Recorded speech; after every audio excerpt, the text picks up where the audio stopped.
Hello and welcome to Maiden Mother Matriarch with me, Louise Perry. My guest today is Sasha Ayad. She's a licensed professional counsellor who works in private practice with teens, young adults and parents who are impacted by gender issues. She's also the co-host of Gender, a Wider Lens podcast and a founding board member of the Society for Evidence-Based Gender Medicine and the Gender Exploratory Therapy Association. We spoke today about Sasha's earliest encounters with children who are experiencing gender distress, because she's been at working in counselling for a very long time, so she's seen the whole sort of history of this phenomenon. We spoke about how the phenomenon compares with multiple personality disorders, which there are a lot of different historical parallels which are really interesting. And we spoke about what parents should do if they're not going down the affirm route, if they had taken a more skeptical approach. And Sasha had some really good practical advice for parents who are concerned about their own children. As always, you can also find this podcast at louiseperry.substack.com, where you can find extended episodes, bonus episodes, and the MMM chat community. Enjoy.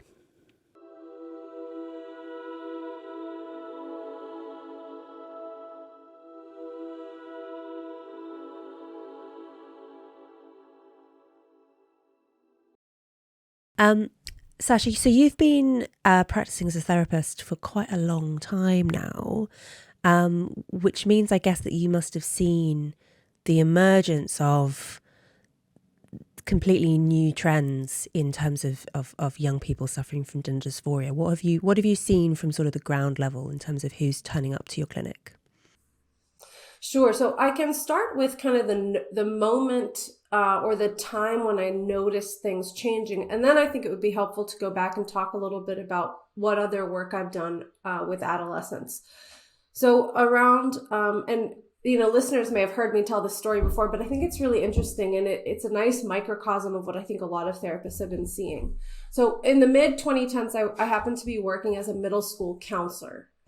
And I had been at this particular school. It was a charter school in the Houston area, and we served a population of kids with kind of a lot of needs, some difficulties economically, some difficulties within families. But it was a school where I had worked for a couple of years, and kids that I had known for some time started to say things like, well, I'm not sure I'm a girl anymore.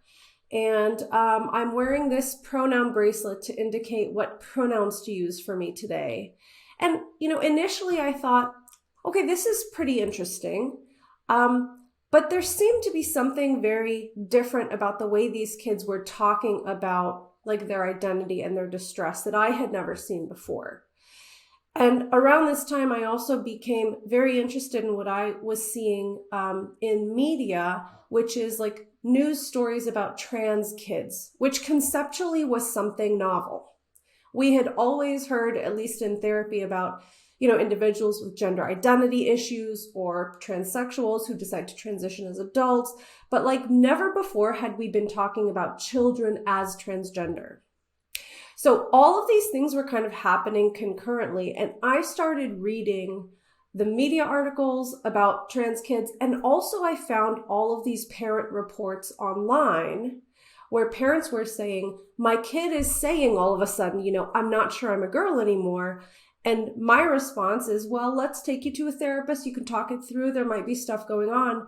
And surprisingly, the therapists or doctors or professionals were kind of immediately rubber stamping the identity, which seems really premature and irresponsible. Or therapists were saying, well, this isn't my area of specialty, so I'm going to refer you to a gender clinic. And parents would then think, okay, well, gender clinic, that's a place you sort out gender issues, not realizing, which I think people are recognizing now, that this seems to be like a conveyor belt towards the medical process. So I became shocked and confused and obsessed almost with this issue while I was working at the middle school. So like between clients at school, I would be furiously like reading things online and like getting involved in this kind of online space of parents. And I was also at the same time running our school's first GSA, or Gay Straight Alliance. So it was full of middle schoolers and high schoolers. And I created this club really because I knew some kids were perhaps going, they're gay, or they don't really know if they have a lot of support for their sexual orientation at home. So I just wanted kids to have a space where they could kind of talk about things and explore these issues.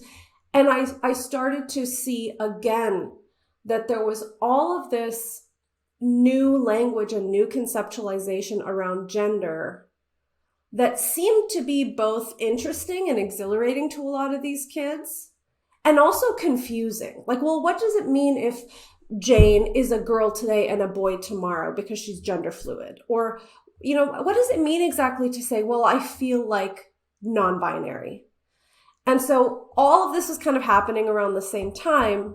And I began to recognize something culturally is taking place, and parents and families are being treated incredibly poorly when they raise their concerns and try to get support and help for their kids who are clearly going through something important and meaningful and challenging, but not something we should just be rubber stamping. So that's kind of how the gender piece came up for me.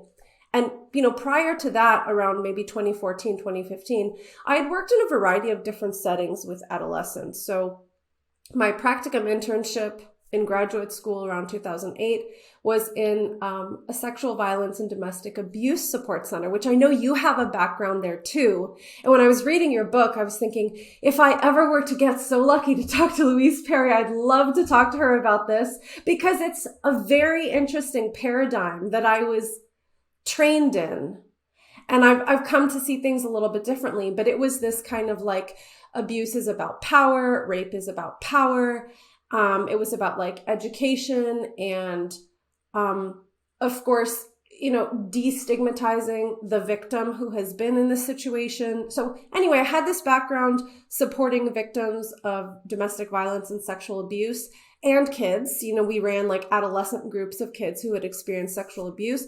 And then I worked with adults in a residential treatment facility who have very severe mental illness and intellectual disabilities. So these were individuals with like an IQ below, I think it was 75, something like that, who had concurrent mental health complications, who ranged in their kind of needs from people who cannot physically care for themselves all the way to people who are ambulatory, walking around, but have like really complex personality disorders and things like that. And I worked with autistic kids for some years doing in-home therapy with families, which was really intimate. And it taught me a lot about young kids on the autism spectrum. So it was interesting to have this kind of confluence of different work experiences, which in a way like set me up to really look at the gender distress that we're seeing now from a lot of different lenses, rather than, oh, this is a trans kid and there's one way to support them, which is affirm. So I know I just talked a lot, but that is kind of an overall like view of where I've come from and where I've landed now in my role as a therapist. So right from the get-go, you were a bit skeptical of the affirm model, just because, as you say, it seems to go against so much that standard practice generally in any kind of therapeutic treatment. Did you have sort of political or feminist misgivings, or was it really just as a clinician that you were concerned?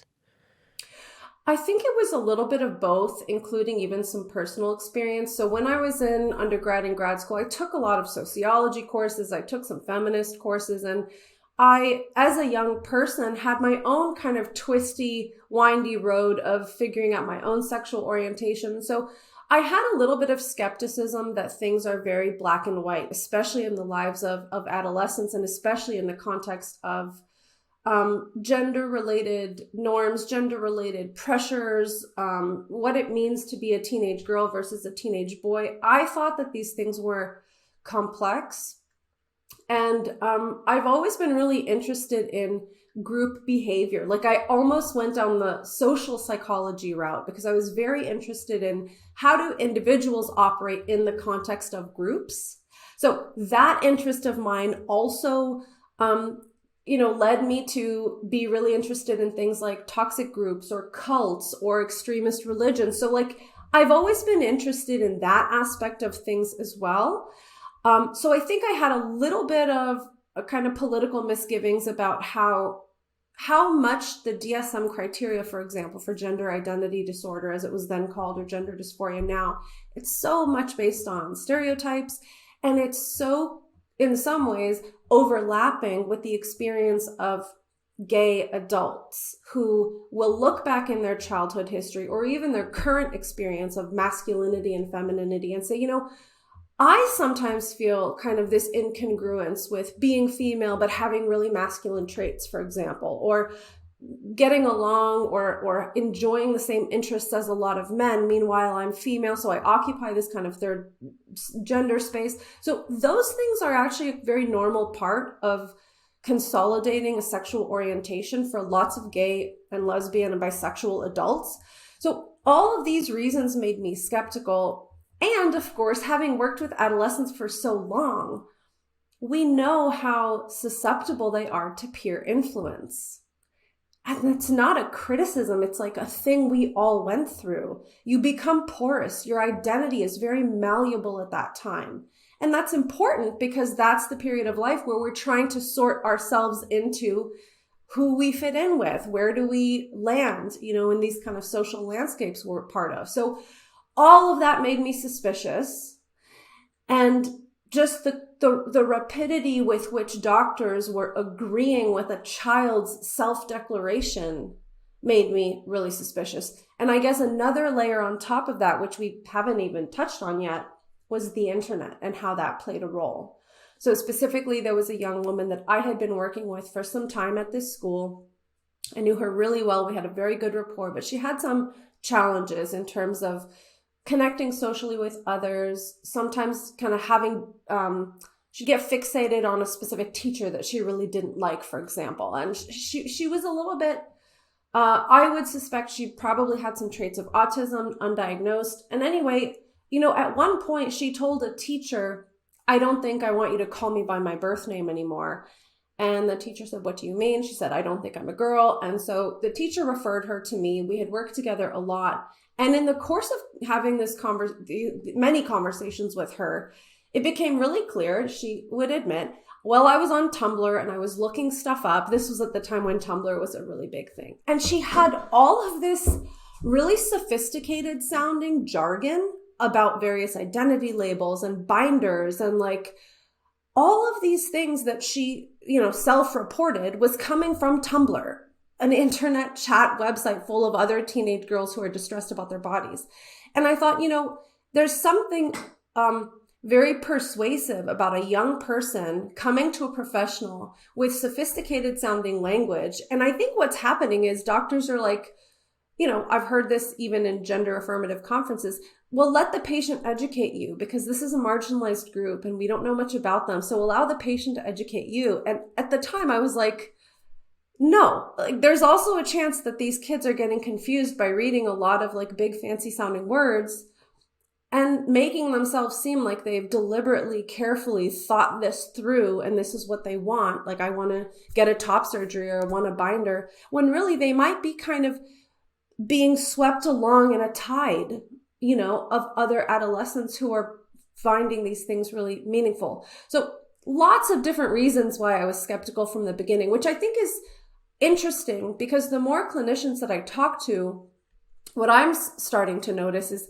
clinicians who initially started off going along with the affirmation approach. Like we're seeing this now with whistleblowers, both in the UK and here in the US. They went along with it at first. There was this little part of their instinct that said, I feel like something is weird about this, but I want to be a good person. I don't want to be transphobic. Let me put aside my biases so that I can trust the experts. You know, we have people who are coming from very prestigious universities and teaching hospitals, and they're teaching us that this is what you do.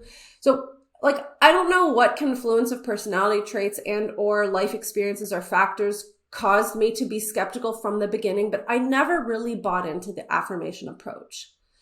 And when I started my practice in 2016, I kind of naively thought, I think people are confused. And if I write a couple of good, you know, articles and I work with some patients and talk to people about what I'm seeing, nobody would want to medicalize kids if it's unnecessary, right? So everything will just course correct. Like that was obviously grandiose and naive at the same time. But I started my practice and got absolutely bombarded by parents who had nowhere to turn, which was confusing and shocking. Like, how has the entire profession of psychology just forgotten everything that we know? I didn't understand. Like, I very naively did not understand the force of kind of the activism, the political pressure, the absolute silencing of debate. I did not realize how powerful those forces were until I got thrust into it. And then I have many, many stories which helped me learn those lessons at this point. So when you say you were bombarded with contact from parents, these parents whose children had been diagnosed with gender identity disorder or whatever, or expressing some of these ideas, and were themselves skeptical, but just hadn't felt like they had no support from other clinicians. Yeah, these were parents who felt like something complicated was going on with their kids. Usually there was some sort of precipitating event, like, for example, COVID was a big one, but I started my practice before COVID. But, a precipitating event might look like, my daughter changed schools from elementary to middle school. She lost her entire friend group. She started having really serious social anxiety. And then, over the summer, locked herself in her room, binge watched YouTube videos, and came to us at the end of summer with a letter saying, I need to transition before the next school year, out of the blue. And then these kinds of parents were, of course, that's just one example. There are lots of different stories, but that's the flavor of it. And these parents were, again, taking their kids to professionals, expecting to get careful, exploratory help. And the professionals were saying to these parents that your child is now a boy. You need to start referring to your daughter as a he. And I will refer you to the endocrinologist to talk about puberty blockers or hormones, depending on the age of the child. And parents were absolutely flabbergasted. So they felt like something is wrong, but there's something incredibly powerful about an authority figure telling you your child is at serious risk of suicide. I mean, I'm sure you've heard that one before too. Like, if you don't do this, your child will have a greater risk of suicide. And also, well, actually, the entire paradigm of how you've been thinking about this is wrong. And sometimes parents, in an attempt to be supportive or an attempt to see how this might play out, would attempt visiting a gender clinic or like a gender support group for parents. And the experience that they would have there is like, certain types of questions are criticized and belittled. You just have to go along.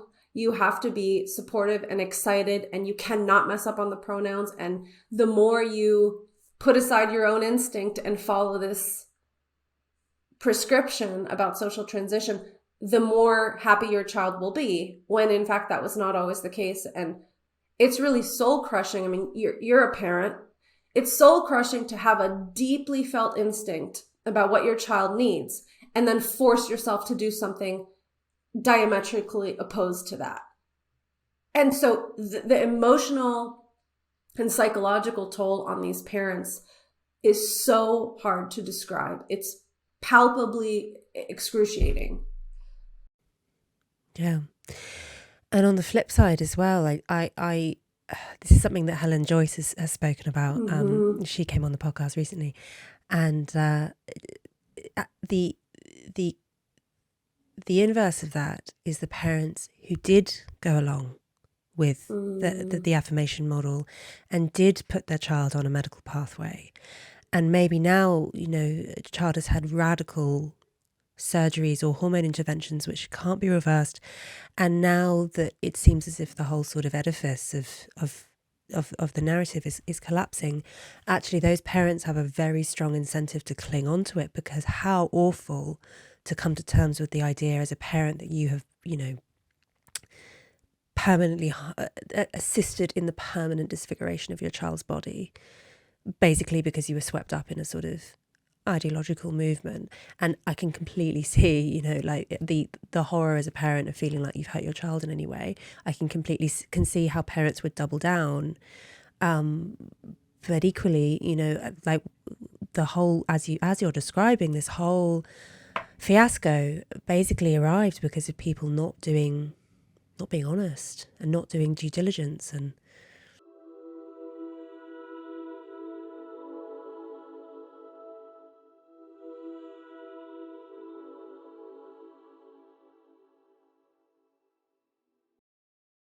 Maiden Mother Matriarch is brought to you by Keeper, the world's most advanced matchmaking solution. Now, many of you will know that I'm normally extremely suspicious of dating apps like Tinder and Bumble, which tend to produce repeat customers who must endure endless, miserable hookups and short-term relationships without ever finding a spouse. Well, Keeper is a completely different kind of service. Its algorithm prioritizes immediate attraction, but also, crucially, long-term compatibility, because forever is the goal.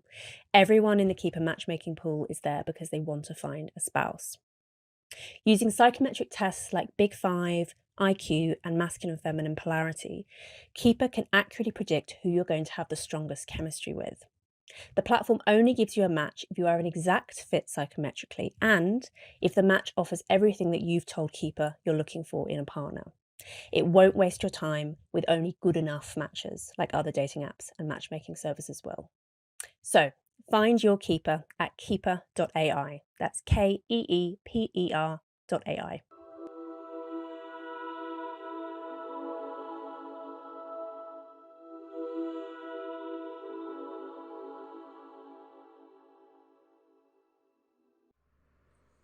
Mm-hmm.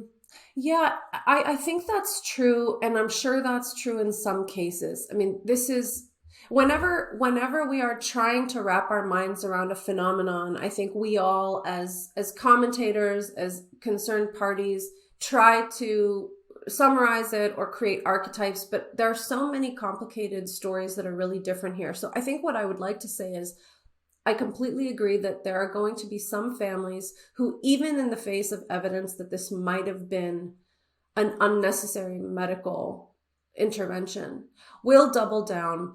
And I think the power of narrative in the life of a human being is huge. And so there will be families that just continue to tell themselves, this was life-saving intervention for my child. If we had not done this, my child would not have been able to be his or her authentic self. Like, that's a story that I think will carry a lot of families on.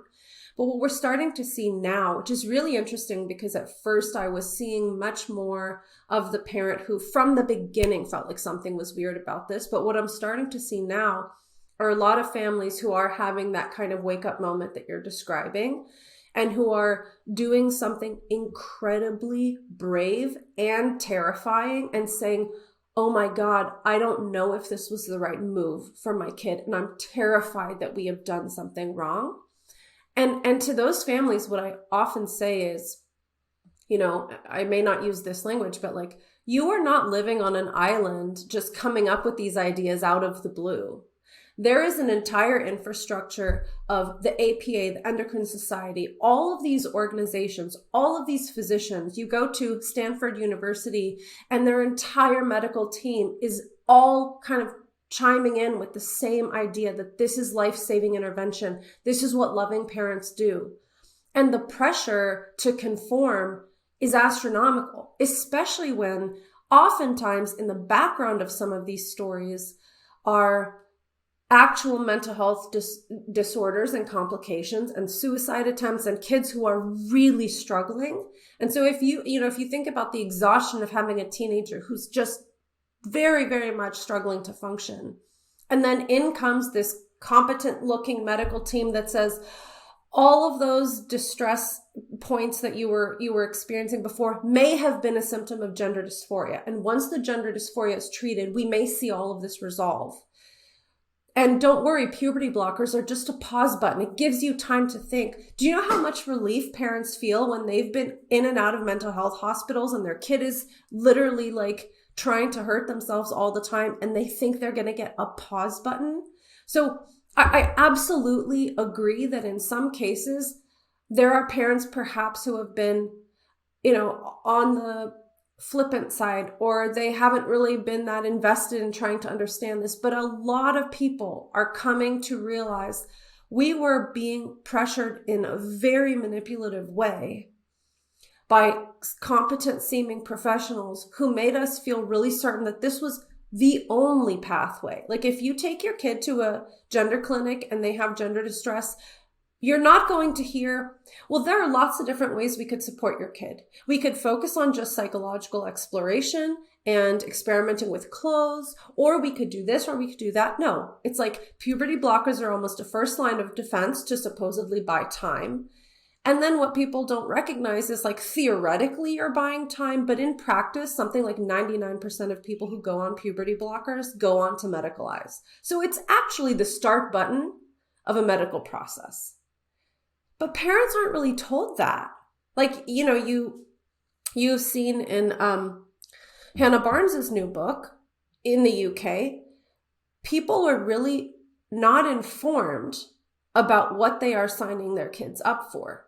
So there's a really serious kind of responsibility on the physicians who almost refuse to look at the data. Like, I'm shocked that here in the US, you have physicians doubling and tripling down on these interventions, while the most progressive pioneering countries have all slowed down: Sweden, Finland, UK. So something weird is happening here that seems to be motivated by kind of worldview. Like, it's this twisted worldview about childhood gender that clouds the judgment of otherwise, seemingly very competent, intelligent people.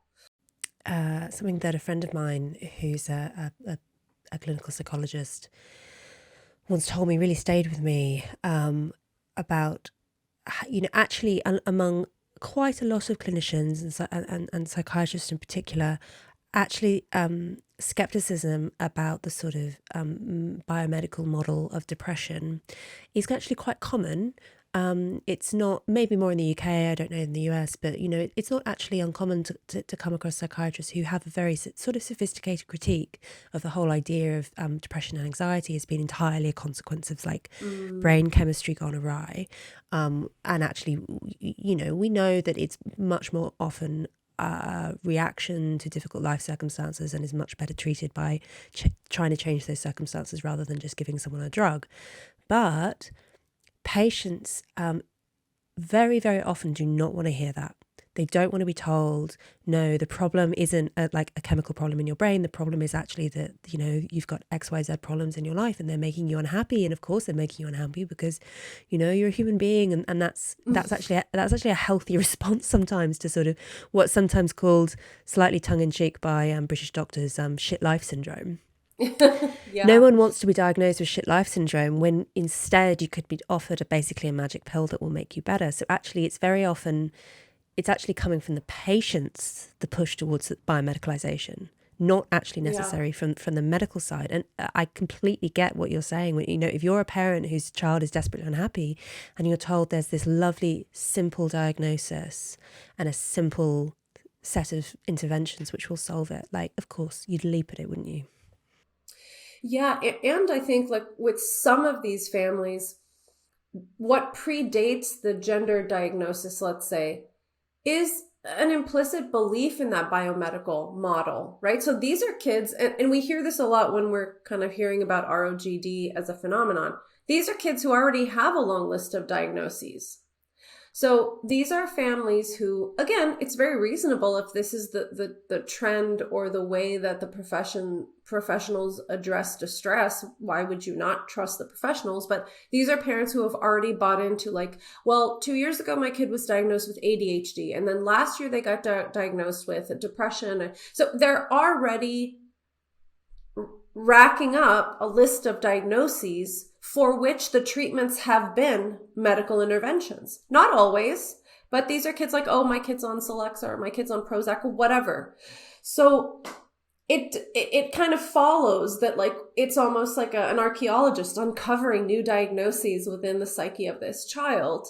So if that's the paradigm that you have been using, it's not a huge leap, right, to go on to some other, because I'm not an expert in this, but I am aware that the history of diagnostic criteria and diagnostic statistics within the population have expanded tremendously. And in the 50s or 60s, very few people qualified to be diagnosed with something like anxiety or depression. I mean, those definitions have changed a lot over time. But what we're seeing now is It is absolutely garden variety that all these kids have diagnoses. And I would guess it's probably a combination of they are both literally more anxious and depressed.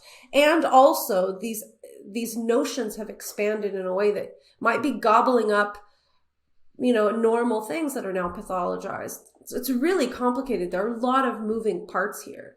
Mm-hmm. I spent some time many years ago now doing some research on multiple personality disorder, what's now more often called dissociative identity disorder, and the whole. I mean, it's an amazing historical comparison to what we've seen recently. Although actually, I don't think that the multiple personalities sort of phenomenon was ever as big and as culturally influential as trans phenomenon has been. But there are a lot of ways in which they echo each other.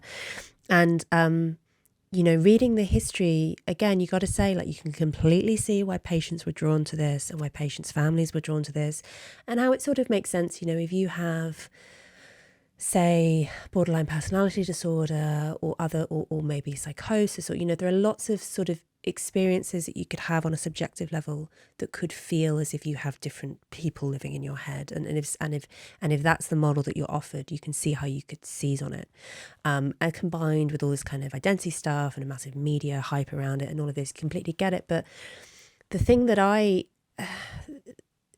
one of the prompts for me, why I went to go research it, and I wonder if you had the same experience working in sexual and domestic violence services, is that we still on the helpline had a lot of women calling us who had dissociative identity disorder or presented with that.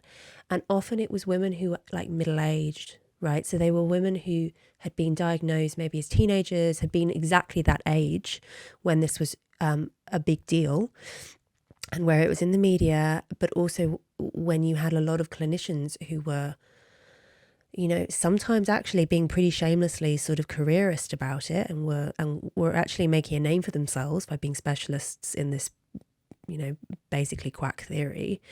And they, a lot of those clinicians moved on, the media moved on, the whole kind of circus of this like culture-bound syndrome moved on, but actually the patients didn't get to move on because the patients were extremely vulnerable individuals. And you now still, decades later, have these women who are still really like tightly bound to this diagnosis, and it causes them all sorts of problems in their life, and they're often very traumatized individuals. And I think that's going to happen with this too, like the circus will move on. There will become a new fashionable, well, I say fashionable in a dismissive way. I mean, we know that teenage girls in particular are extremely vulnerable to contagious mental illnesses. There will be new contagious mental illnesses. There will be new, areas of interest for media and for cutting edge research and so on. But actually, you're probably still in decades' time going to still have patients who are still like clinging to this diagnosis. And it's worse than multiple personality disorder because this diagnosis involved irreparable medical changes to your body. And I really felt reading that history and looking now as well, you can't blame the patients, you can't blame the families. You can completely understand, how people could be swept up in it. If there's anyone to blame, it is probably maybe a minority of professionals who actually just were not responsible enough at all and were not skeptical enough, and often actually really hurt their patients, and sometimes made money out of it in a really cynical way. I agree. And I've definitely looked into this a lot, trying to understand these kind of patterns that we've seen in the history of psychiatry. I couldn't agree more. I think it's interesting. I don't remember, because I also worked on the helpline. I think that's almost like some sort of initiation rite of passage when you work in a domestic violence center, but I don't remember that being the case. I'd be really curious. I also have a notoriously poor memory, so I'd be curious if I was able to connect with anyone there if they had that experience. But my co-host on the podcast, Stella O'Malley, and I co-wrote some chapters for a new book called Cynical Therapies. And it talks about, it's an anthology with several different authors. And we all talk about the way that a certain type of contemporary social justice ideology has impacted the field of therapy. And in our chapters, we talk about dissociative identity disorder, repressed memories, multiple personalities, and there's something incredibly similar about it. And you hear too from some detransitioners who are talking about their experiences now that it really is the therapist that continue to offer suggestions. There's like this planting of a seed, and the more you entertain a possibility, the more that possibility can grow. And you can look at it as a recognition of something that was always there that I didn't realize. Or I think a lot of detransitioners in hindsight, this was a suggestion that had some powerful steps associated with it that promised me kind of salvation from my distress. And I really wanted that. So I couldn't agree more. It's incredibly similar. And for anybody listening, maybe I can send these to you for show notes. I would recommend reading Ethan Waters. He is a journalist who's covered this extensively. And there was a recent piece called something like The Forgotten Lessons of Repressed Memory Syndrome or something like that. That's really interesting.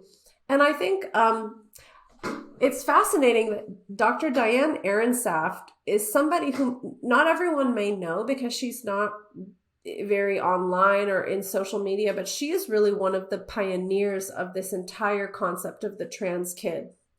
She's a developmental psychologist who's been writing about this for decades. And she has some very extreme views about what constitutes a gender communication, for example. So she's now infamous for giving a lecture or a talk where she says a baby ripping open his onesie is a gendered communication, turning it into a dress because this is actually a transgender girl baby. And then another one of like a little baby girl who rips a barrette out of her hair, but actually that's a gendered communication about truly being a boy. So, I mean, out of context, this is a little bit batshit crazy if I can use that terminology. But actually, when you read Diane Ehrensaft's extended papers, she's actually grounded a lot of her arguments in really well thought out developmental theories of identity development and things like that. But what I bring this up because she was one of the proponents of this repressed memory theory that a person, which this goes in line with dissociative identity disorder, the idea was that a person can experience severe abuse. And there was actually a bit of a panic about Satanism and ritual abuse. I think it was in the 80s. And so these theorists said, we can experience extreme abuse, but because it's so overwhelming to the psyche, we can completely repress it, and or our psyche can split into multiple different people so that we can distribute the trauma, so to speak, and tolerate it better.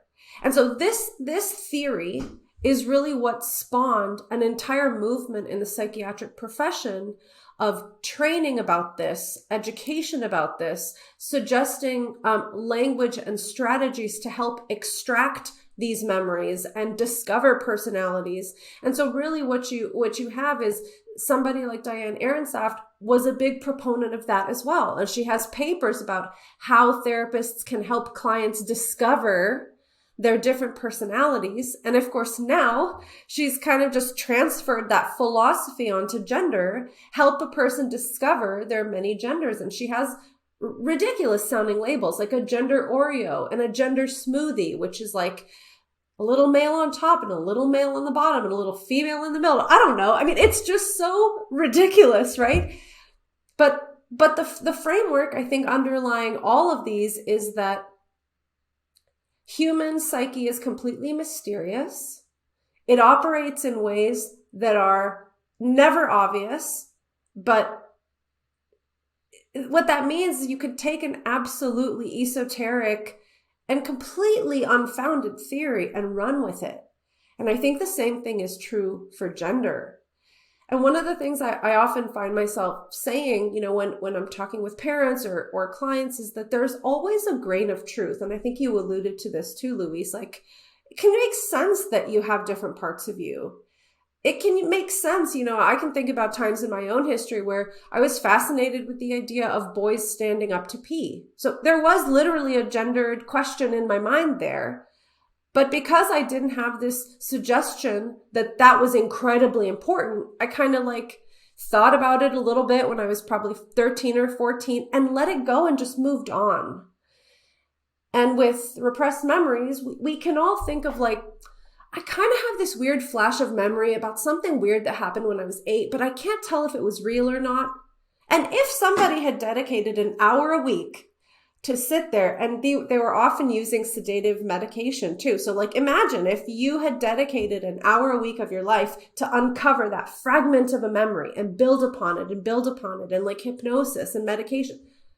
We could all develop these really strong aspects of mental distress. So humans are super suggestible, and it's so important, I think, for therapists to hold that in a responsible way.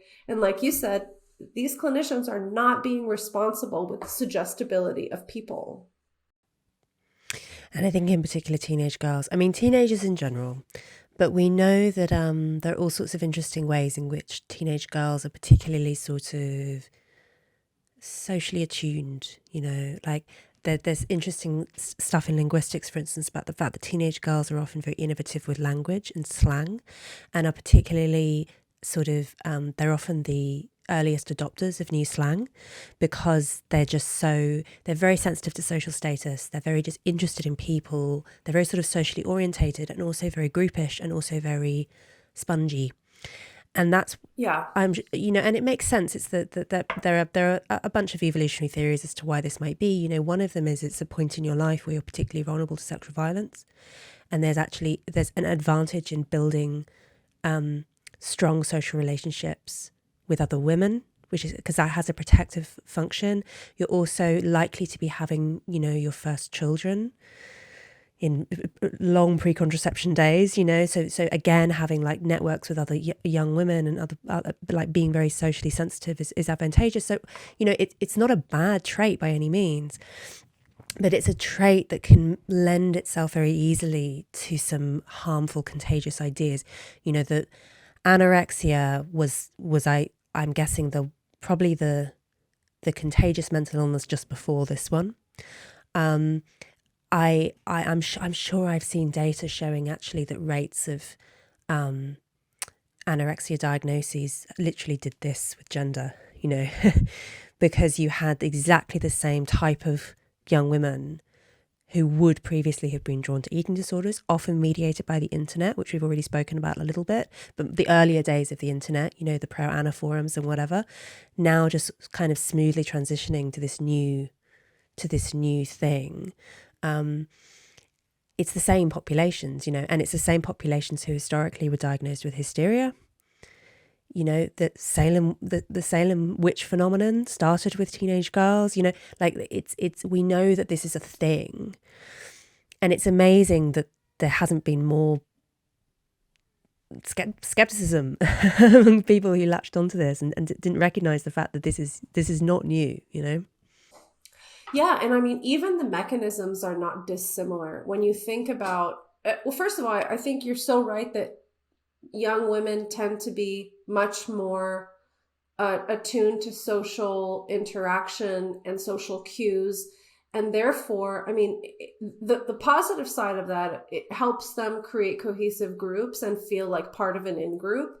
And then the downside of that is, of course, just imitation and ending up, being quite similar and porous to adopting both positive and negative traits from your peers. I think it also leads to social anxiety, which we've seen spike dramatically because girls are, and especially the girls I work with, they're like hyper attuned to how others might be thinking of them. So rather than being kind of oblivious to what others think, like some people will say, well, don't these girls realize they don't look like boys? Well, they're so hyper paranoid and self-monitoring all the time that they're like thinking about the voice that they're using every second. And like, how does my hair look? It's an obsession. And the mechanisms with eating disorder are not dissimilar. So eating disorders are a kind of type of fixation with the body and the physical self. It is an attempt to control the appearance of the body through a set of behaviors around eating and exercise. And with gender dysphoria, you have a very similar thing. It's an obsession with how your body is perceived by others and a micromanagement of how I stand. Do my breasts show? Is my facial hair growing? I mean, it's like a highly detail-oriented fixation on the physical appearance. Now, that's not always the way it manifests. Like, I am seeing kind of buckets of types of girls with gender identity distress, but there's definitely a type that looks incredibly similar to eating disorders. And actually, there's some overlap, because if you look in the online forums where, trans-identified kids are talking to one another about how to pass, you see a lot of things in there about manipulating your diet, your nutrition, your exercise. So again, the leap from one to the other is not as big as people think. And I think part of the reason why there hasn't been a lot of connecting the dots is that there's such a vehement attempt to make it seem as though this type of distress is so different and it's not understandable if you're cis, right? That's where that kind of social justice hierarchy thing comes into play. If you are cis, you cannot understand. You should not have an opinion. You should be deferential. You should center the voices of the marginalized group. All you should do is listen. And of course, there's a place for that. We have to listen to people's experiences so that we can understand what they're going through. But as a woman who myself has struggled with disordered eating and complicated feelings about my body and what it means to be thin or strong or fit or beautiful or whatever, I'm allowed to bring my experience to the table as I look at something happening culturally and try to understand it. So I think the trans activism movement has been so successful at making people scared to think and scared to have a question or draw a connection or notice something that's familiar to them. And Victoria Smith, who you also spoke with, I think, right? She was on our podcast and she talked about this, that her own experience with eating disorder actually made her look at gender dysphoria in a way that she recognized something in it. Yeah. I really want to ask you about, we've spoken about what not to do when a child presents to you with these kind of feelings. I want to talk to you about what you think is a good path for parents to choose, because there may be parents listening and watching whose children have gone through exactly this and are wondering exactly this question. But as a sort of segue into that, because we were just talking about diet, nutrition, I know that we are both powerlifters. Yes. Right. And I personally have found, and I've never suffered from disordered eating, but I know that there are quite a lot of women in powerlifting who have found it actually to be a really, really helpful sport for them, because it's a way of kind of reconceptualizing the point of their body, in that they can when they're prioritizing their own strength, which also requires that they feed themselves properly and requires that they do all this kind of basic self-care, it can be really transformative,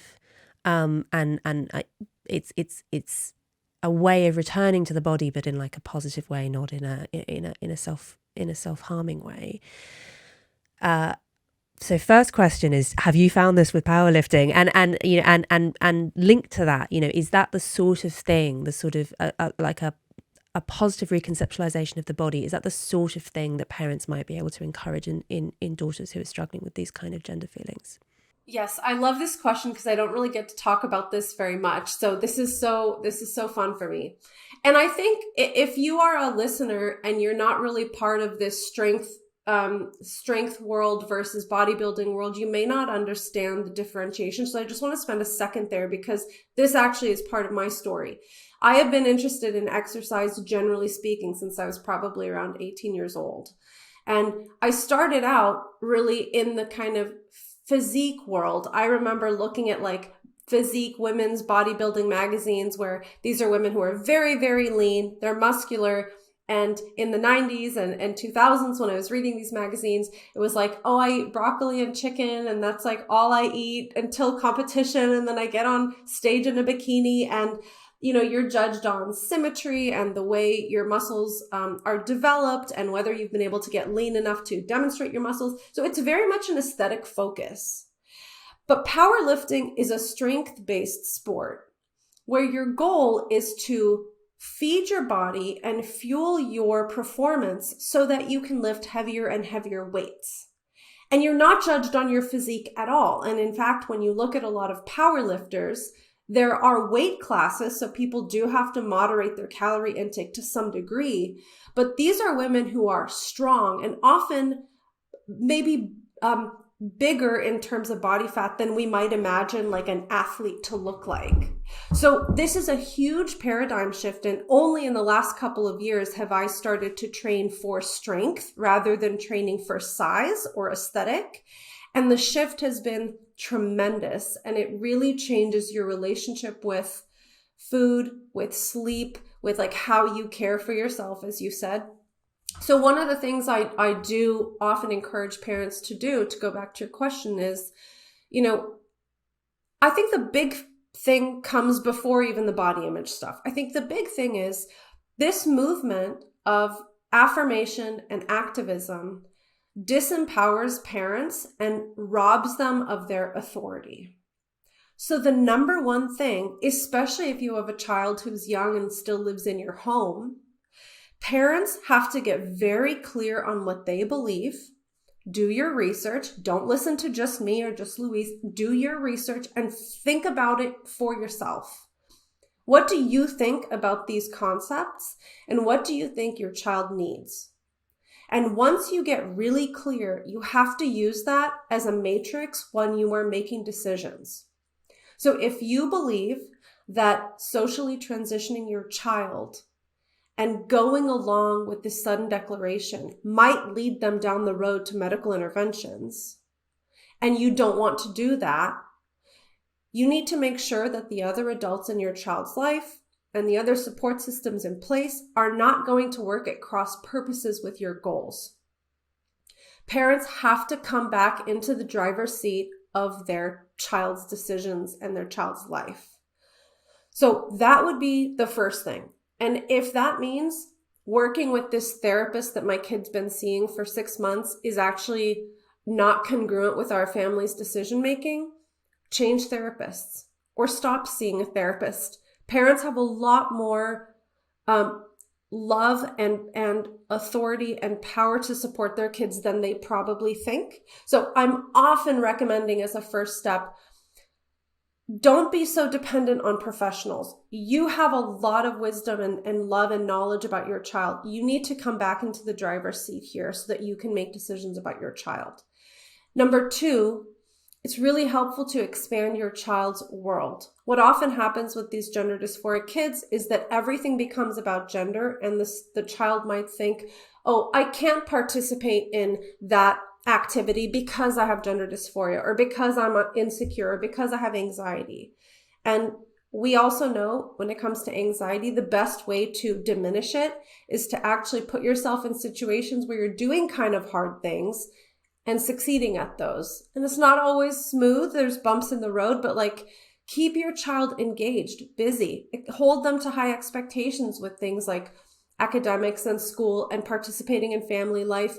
Do not just capitulate to your child, like locking themselves in their bedroom for, 15 hours a day and not participating in life. Take a family road trip if you can. Get out, experience new things, get somebody out of their bubble.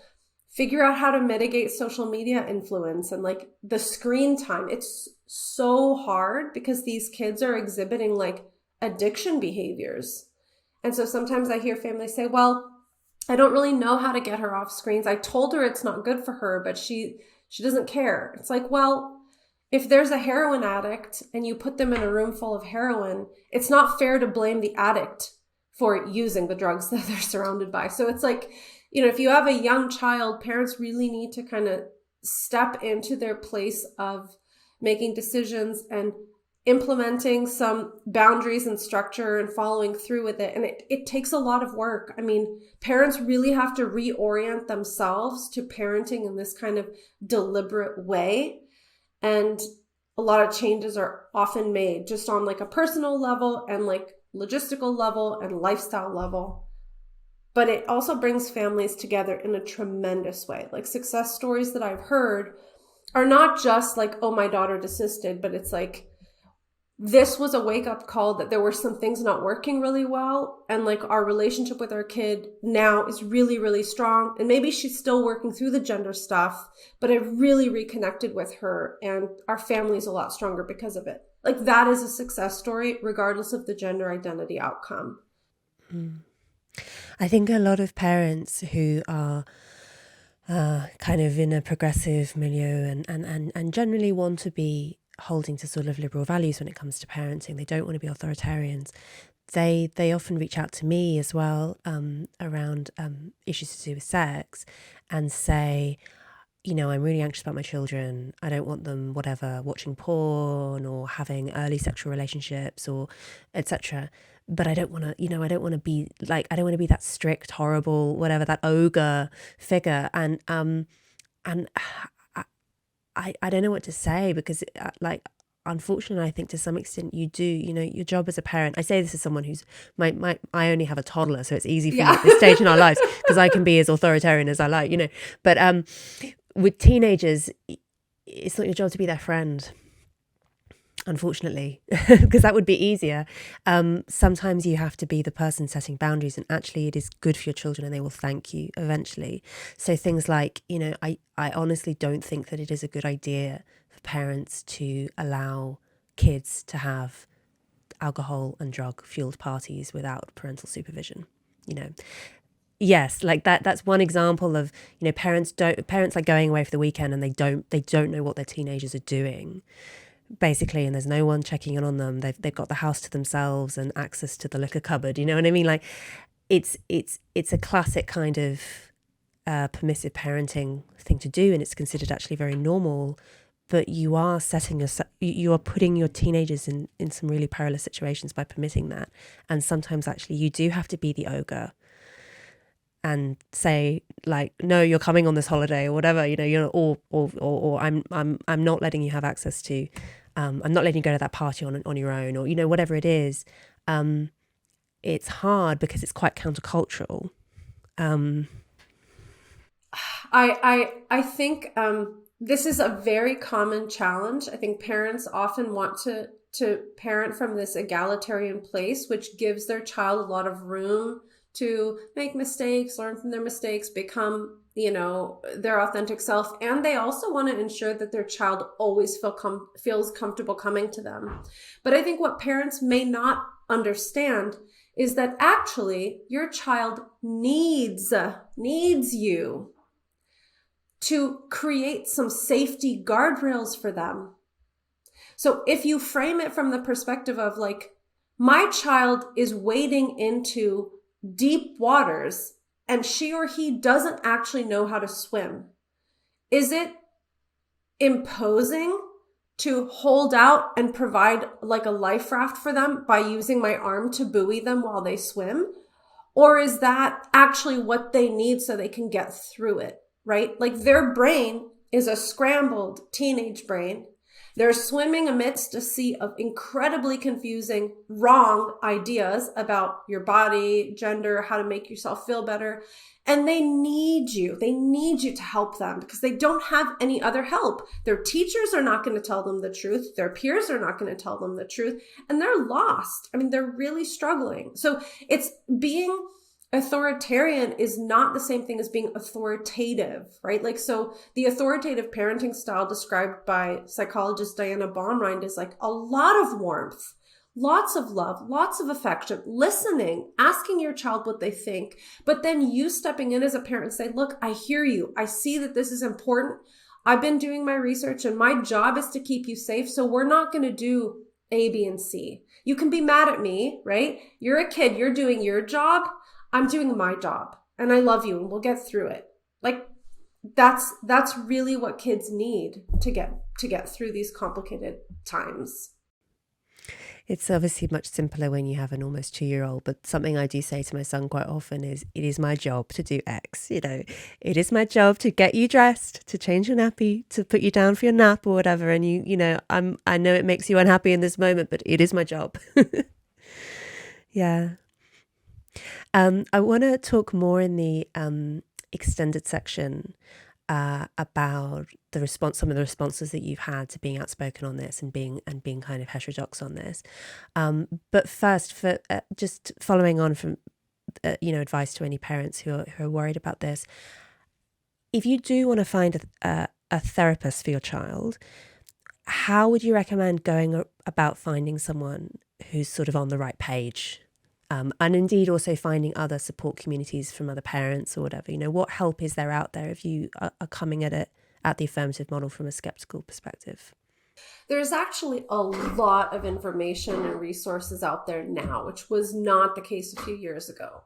So I think parents equipping themselves with parenting strategies and tools is the most important thing.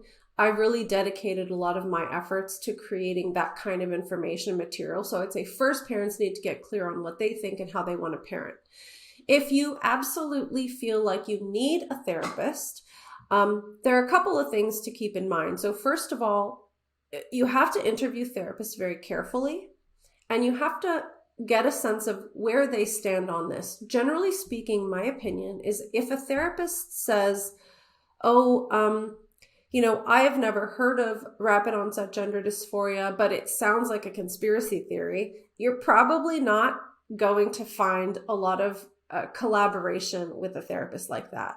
So I would start with kind of open-ended questions, get a sense of, are they familiar with this? What's their opinion on this? And if they say something like, well, my job is to kind of affirm the gender identity of the client and support them in their goals, that also means it's probably not going to be a collaborative relationship. I would probably start with an organization like GETA, which is a group that I started along with a couple of colleagues. It's about gender exploration.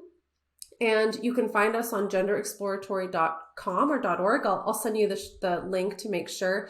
And so this is a community of therapists who are like-minded and who agreed to this kind of membership statement about how we conceptualize gender distress.